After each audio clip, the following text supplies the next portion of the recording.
Shillong, കിഴക്കിന്റെ Scotland. സംഗീതത്തിന്റെ താളം. വടക്കുകിഴക്കൻ ഇന്ത്യയുടെ ഹൃദയത്തിൽ മലമടക്കുകൾക്കിടയിൽ ഒളിച്ചിരിക്കുന്നൊരു രത്നമുണ്ട്. അതാണ് ഷില്ലോങ്. പ്രകൃതി സൗന്ദര്യവും ഊഷ്മളമായ സ്വീകരണവും അത്ഭുതക്കാഴ്ചകളും ഇവിടെ സഞ്ചാരികളെ കാത്തിരിക്കുന്നു. കിഴക്കിന്റെ സ്കോട്ട്ലൻഡ് എന്ന് ഈ നാടിനെ വിളിക്കുന്നത് വെറുതെയല്ല. സ്കോട്ട്ലൻഡിന്റെ ഭൂപ്രകൃതിയോട് ഏറെ സാമ്യമുള്ള കുന്നുകളും വളഞ്ഞുപുളഞ്ഞ പാതകളും ഇവിടെയുണ്ട്. മൗലിനോങ്, ചിറാപുഞ്ചി, ഷില്ലോങ് ബൈപാസ് വഴികളിലെ കാഴ്ചകൾ ഈ സാമ്യം വിളിച്ചോതുന്നു. ഷില്ലോങ്ങിന്റെ സംസ്കാരവും വർണ്ണാഭമാണ്. സ്കോട്ടിഷ് ജനതയെപ്പോലെ ഇവിടുത്തെ ഗോത്രവർഗക്കാരും നാടോടി പ്രകടനങ്ങൾ അവതരിപ്പിക്കുന്നതിൽ മുൻപന്തിയിലാണ്. കുന്നുകളാൽ ചുറ്റപ്പെട്ട തടാകങ്ങൾ ഷില്ലോങ്ങിന്റെ മറ്റൊരു ആകർഷണമാണ്.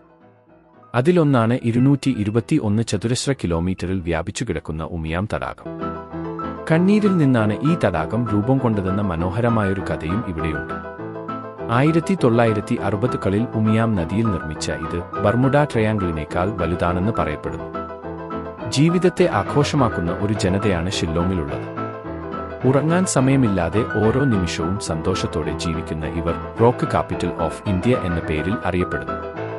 പുലർച്ചെ വരെ സജീവമായ കടകളും സംഗീതവും ഈ നഗരത്തിന്റെ ഒഴിച്ചുകൂടാനാവാത്ത ഭാഗമാണ്. ഷില്ലോങ് ഒരു യാത്രാനുഭവമല്ല, അതൊരു ആഘോഷമാണ്.